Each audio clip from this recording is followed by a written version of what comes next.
నమస్తే. ఇన్నాళ్ళు నన్ను సపోర్ట్ చేస్తూ, ఎంకరేజ్ చేస్తూ మీ ప్రేమని నాకు అందిస్తున్న ప్రతి ఒక్కరికి కృతజ్ఞతలు. అలాగే ఈ వీడియో కూడా ఖచ్చితంగా మీకు ఉపయోగపడుతుంది. లైక్, షేర్ అండ్ సబ్స్క్రైబ్ చేసి మీ సపోర్ట్‌ని నాకు అందించండి. అలాగే ఈ వీడియో పట్ల మీకున్న అభిప్రాయాన్ని కామెంట్ సెక్షన్‌లో కామెంట్ చేసి తెలియజేయండి. ఇప్పుడు వీడియోని చూద్దాం. నమస్తే. Welcome to our channel. నేను పద్మిని. ప్రస్తుతం మనతో పాటు ప్రముఖ ఆధ్యాత్మికవేత్త, ఆస్ట్రోన్యూమరాలజిస్ట్, వేదిక్ వాస్తు స్పెషలిస్ట్, శ్రీ విద్య మరియు హనుమత్ ఉపాసకులు బ్రహ్మశ్రీ సిస్లా జయశంకర్ గారు మనతో పాటు ఉన్నారు. మాట్లాడదాం. సార్ నమస్తే సార్. అమ్మా ఆయుష్మతి భవ. సార్ ఎన్నో రోజుల నుంచి మిమ్మల్ని రిక్వెస్ట్ చేస్తున్నటువంటి అంశం. ఎట్టకేలకు మీరు ఒప్పుకున్నారు. దానికి నేను చాలా సంతోషిస్తున్నాను. ఎందుకంటే ఆస్ట్రాలజీ డెఫినెట్‌గా ఎంత న్యూమరాలజీ మీరు డెఫినెట్‌గా త్రికరణ శుద్ధిగా నమ్ముతున్నారు. అలాగే ఆస్ట్రాలజీని కూడా నమ్ముతారు. బట్ చాలా సందర్భాల్లో ఆస్ట్రాలజీ గురించి పెద్దగా మీరు అస్ట్రాలజీని నమ్మకపోవడం ఏం నమ్మకపోవడం ఏం లేదమ్మా. లేదు. మన జీవితం నడిచేదే అస్ట్రాలజీ మీద. డెఫినెట్లీ. నవగ్రహ సంచారం మీదే మన జీవితం నడుస్తుంది. Hmm. బట్ ఏంటంటే ఆ, మన కష్టం నుంచి బయటపడడానికి న్యూమరాలజీ నేమ్ ద్వారా మంచి పరిష్కారం దొరుకుతుంది. అనేది అందువల్ల నేను దానికి ఎక్కువగా ప్రయారిటీ ఇస్తాను. కానీ మీరు చెప్పే విధానం కావాలి. మీరు ఆచరించేవి చాలా మీరు మీ ఉపాసన గాని ఇవన్నీ దీని దృష్ట్యా మీకు బోల్డంత ఆస్ట్రాలజీ మీద కూడా నాలెడ్జ్ ఉంది కాబట్టి డెఫినెట్‌గా ప్రేక్షకులకి అందాలన్న ఉద్దేశంతో ఇంచుమించు 6-7 నెలల నుంచి అడుగుతున్నాను మిమ్మల్ని. సార్ ఈ సబ్జెక్ట్ చెప్దాం అని ఎట్టకేలకు ఒప్పుకున్నారు. Thank you so very much. ఈశ్వర ఇచ్చ, భగవదార్పణం. Thank you. నక్షత్రాలు డెఫినెట్‌గా ఎవరి జన్మ జాతకంలోనైనా అసలు పుట్టుక ఒక నక్షత్రంలో ఏ జీవరాశి అయినా ఈ 27 నక్షత్రాల్లోనే పుట్టాలి. ఎవరైనా సరే. అయితే పుట్టినప్పుడు వాటి ఇంపాక్ట్ డెఫినెట్‌గా ఉంటుంది. క్రమేపీ ఫస్ట్ రవి ఉండి, తర్వాత చంద్రుడు, తర్వాత ఏ ఏ గ్రహాలు ఉంటాయో వాటి ఇంపాక్ట్స్ అనేవి ఉంటూ ఉంటాయి. మరి అసలు ఈ నక్షత్రాలు ఎవరి జన్మ జాతకంలో ఎట్లాంటి రిజల్ట్‌ని చూపిస్తాయి అనేది ఒక్కసారి వివరంగా తెలుసుకోవాలి అని అనుకుంటున్నాను. మరి ముందుగా అశ్విని నక్షత్రం నుంచి మొదలు పెడదామండి. తప్పకుండా. అశ్విని నక్షత్రం, మనం నక్షత్రాలు ఎవరెవరికి ఎలాంటి ఇంపాక్ట్ చూపిస్తాయి అనేది ఒకటి, వాళ్ళ లక్షణాలు వాళ్ళకి తెలుస్తాయి. అండ్ కొంతమందికి టైము, డేట్ ఆఫ్ బర్త్ తెలియని వాళ్ళు కూడా ఈ లక్షణాలను చూసి మా లక్షణం ఇది, మా నక్షత్రం ఇది అని అనుకోవచ్చు. సో ముందుగా అశ్విని నక్షత్రాన్ని తీసుకుంటే వీళ్ళు ఈ అశ్విని నక్షత్ర జాతకులు ప్రాజ్ఞులు, ధృతిమంతులు. అంటే ఇది శాస్త్రవచనం అనమాట. నేను చెప్పేది పక్కా శాస్త్రంగా చెప్తున్నాను. ప్రాజ్ఞులు, ధృతిమంతులు, దక్షులు, స్వధర్మ నిరతులు, ఇవన్నీ ప్లస్ పాయింట్స్ అన్నమాట. స్వధర్మ నిరతులు, కులాధికులు, అంటే వాళ్ళు ఉన్న చోట వాళ్ళ దీంట్లో వాళ్ళు లీడర్గా ఉంటారు. ఓ లీడర్షిప్ క్వాలిటీస్. ప్రాజ్ఞులు, టాలెంటెడ్. ఏంటి ధృతిమంతులు అంటే చాలా పట్టుదల గల వ్యక్తులు, మతి ధృతి అంటే స్ట్రాంగ్ యాటిట్యూడ్ ఉన్నవాళ్ళు. దక్షులు, ఎట్లాంటి కార్యక్రమాన్నైనా చేయగలరు, కార్యదక్షత ఉన్నవాళ్ళు, ఏ కార్యాన్నైనా సాధించగలరు. వాళ్ళ ధర్మం ఏంటో వాళ్ళు తెలుసుకుని వెళ్ళగలరు. కులాధికులు, ఆ కులంలో వాళ్ళు, అంటే ఆ కులం అంటే వాళ్ళ సమూహంలో, వాళ్ళ బంధువర్గంలో వాళ్ళు లీడర్స్ గా ఉంటారు. కులం అంటే ఈ పలానా కులంలో అధికులని కాదు అర్థం. వాళ్ళ బంధువర్గంలో, వాళ్ళ సమూహంలో వాళ్ళు అధికులుగా ఉంటారు. మాన్యులు అంటే గౌరవింపబడతారు. లఘు భోజన ప్రియులు అంటే భోజనానికి పెద్దగా ప్రయారిటీ ఇవ్వరు, అట్లా టచ్ చేసి. లఘు భోజన ప్రియులు ఏంటి గౌరవింపబడతారు. సామాన్య స్థితి గలవారు. ఏంటి ఆరాటం ఎక్కువ. చంద్రుడు బలంగా ఉంటే వీళ్ళ జాతకం బాగా బలంగా ఉంటుంది. చంద్రుడు కనుక ఒకవేళ బలహీన పడితే వీళ్ళ జాతకంలో ఇబ్బందులు పడతారు. సో చంద్రుని బేస్ చేసుకొని వాళ్ళ జీవితం ఉంటుంది. ఎందుకంటే ఆర్భాటాలకు ఇష్టపడతారు. చేసే పనిలో గుర్తింపుని కోల్పోతారు ఒకవేళ చంద్రుడు బలహీనంగా ఉంటే. ప్రతిదాన్ని లోతుగా పరిశీలించుట, అంటే ఈ లక్షణం ఎలా ఉంటుందంటే అనవసర విషయాల్ని లోతుగా పరిశీలిస్తారు, ముఖ్యమైన విషయాలను పైన టచ్ చేసి వదిలేస్తారు. ఇది ఒక మైనస్ పాయింట్. అనవసరమైన విషయాలకి లోతుగా వెళ్తారు. అంటే సపోజ్ ఒక సినిమా టాపిక్ వచ్చింది అనుకోండి, ఈ సినిమా కేజీఎఫ్ ఎలా చేశారు, కేజీఎఫ్ ఎంత కలెక్ట్ చేసింది, దానికి ఎక్కడ సెట్ చేశారు, ఇలాంటి విషయాలకి లోతుగా వెళ్ళినా కూడా కావాల్సిన విషయాల్ని పైగా టచ్ చేసి వదిలేస్తారు. దీంట్లో ఏ నక్షత్రానికైనా 4 పాదాలు ఉంటాయి కదా. అవును. ఈ 4 పాదాల్లో కూడా ఉమ్. 1వ పాదం వారి లక్షణాలు, 2వ పాదం వారి లక్షణాలు, 3వ పాదం వారి లక్షణాలు, 4వ పాదం ఇవి డిఫరెంట్గా కొంచెం మైన్యూట్ డిఫరెన్స్ ఉంటాయి. ఆ లక్షణాన్ని బట్టి వీళ్ళది ఏ పాదం అని కూడా మనం అంచనా వేయచ్చు. 1వ పాదంలో పుట్టిన వాళ్ళు ఎక్కువగా పితురీలను చెప్తారు. ఓ, వాళ్ళ మీద చాడీలు వాళ్ళ మీద చాడీలు. వీళ్ళ మీద, వాడిలా వీడలా, ఇలాంటివి ఎక్కువగా చిట్ చాట్ అంటే Gossiping. గాసిపింగ్ ఉమ్. ఎక్కువ ఉంటుంది వీళ్ళకి. ఉమ్. ఏంటి ఉమ్. అస్థిర చిత్తం, స్థిరంగా ఉండదు. స్థిరంగా ఉండదు, సర్దుబాటు ధోరణి, ఉమ్. చలో ఉమ్. అని సర్దుబాటు ధోరణి, ఉమ్.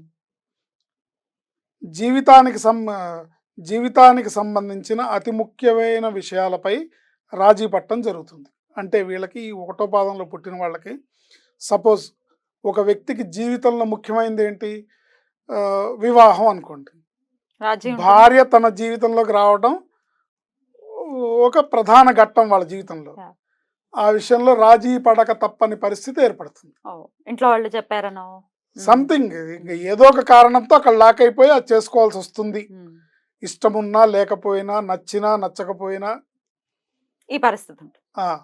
కొంతమందికి ఎడ్యుకేషన్లో రాజీ పడాల్సి వస్తుంది, కొంతమందికి బిజినెస్లో రాజీ పడాల్సి వస్తుంది, కొంతమంది ఆస్తుల పంపకాల్లో రాజీ పడాల్సి వస్తుంది. ఏదో ఒక ఇంపార్టెంట్ విషయంలో రాజీ ఉంటుంది. జీవితంలో ప్రధానమైన అంశాల్లో వీళ్ళు రాజీ పడాల్సిన అవసరం ఏర్పడుతుంది. ఇది 1వ పాదం వాళ్ళకి.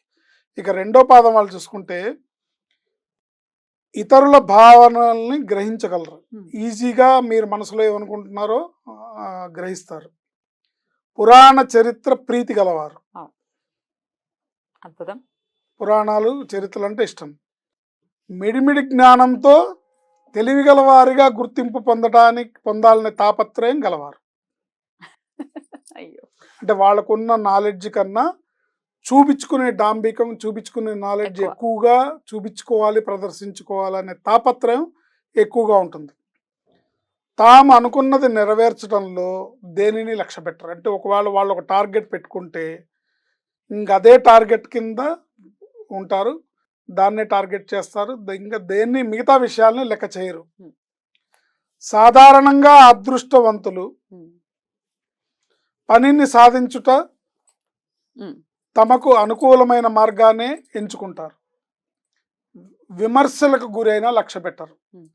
అంటే వాళ్ళు అనుకున్న దాన్ని సాధించడంలో ఇంక ఏ విమర్శలకి లెక్క చేయరు, ఎవరేం పన్నా పట్టించుకోరు. వచ్చినా పర్వాలేదు, ఏమన్నా పర్వాలేదు, నువ్వేమన్నా అనుకో, నేను చేసేది ఇదే అనే ధోరణిలో వీళ్ళు ఉంటారు. ఇది వీళ్ళు 2వ పాదం వారి లక్షణాలు. ఇక 3వ పాదం వారి లక్షణాలు జ్యోతిష శాస్త్ర ప్రియులు. 3వ పాదం నాది అశ్విని కాదండి. అయ్యో కాదు, ఖచ్చితంగా కాదు, నాకు తెలుసు ఆయన ఏ నక్షత్రం.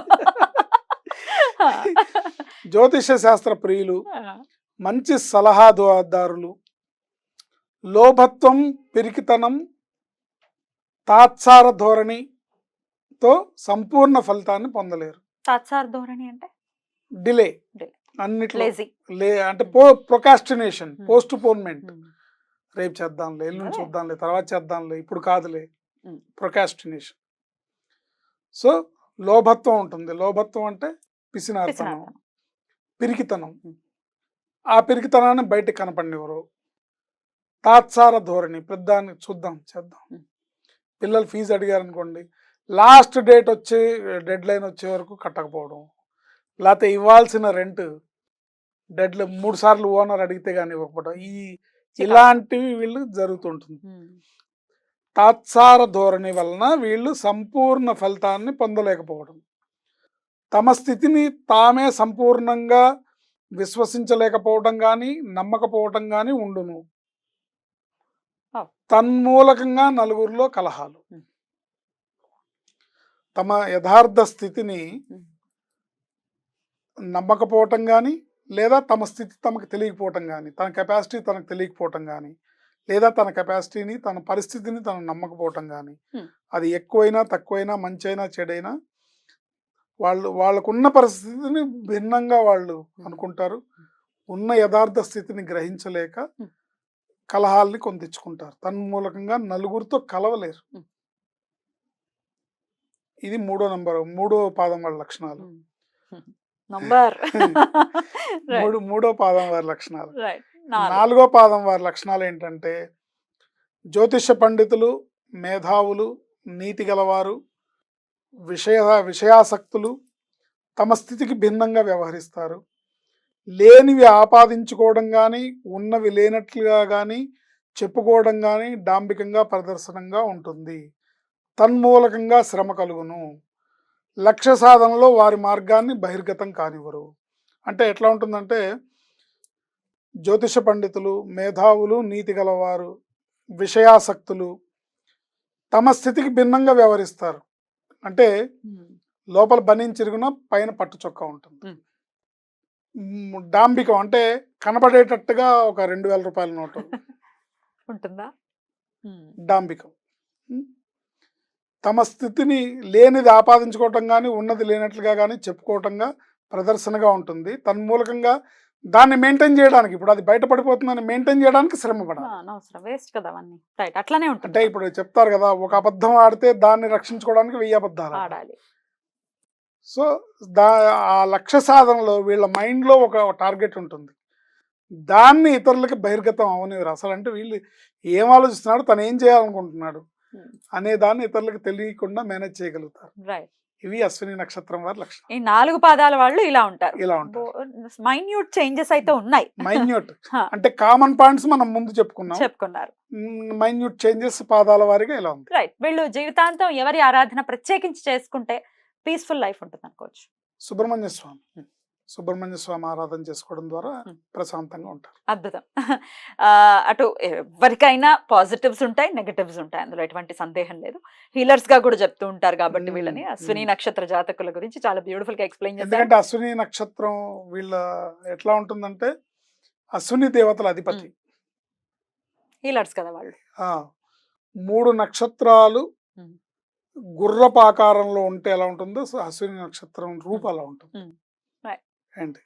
కాబట్టి వీళ్ళు హీలర్స్ గా, మీరు అన్నట్టుగా హీలర్స్ గా ఉంటారు, డాక్టర్స్ గా ఉండొచ్చు.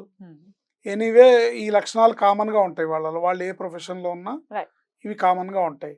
మళ్ళీ వాళ్ళ వ్యక్తిగత జాతకాన్ని బట్టి, వాళ్ళ పేరుని బట్టి, వాళ్ళ డేట్ ఆఫ్ బర్త్ కాంబినేషన్ బట్టి డిఫర్ అవుతూ ఉంటాయి, మార్పులు కొన్ని ఉంటాయి. అద్భుతంగా వివరించారు సార్, చాలా చాలా కృతజ్ఞతలు. ఇక నెక్స్ట్ ఎపిసోడ్ లో భరణి నక్షత్రం గురించి మాట్లాడుకుందాం. నమస్కారం. ధన్యవాదాలు.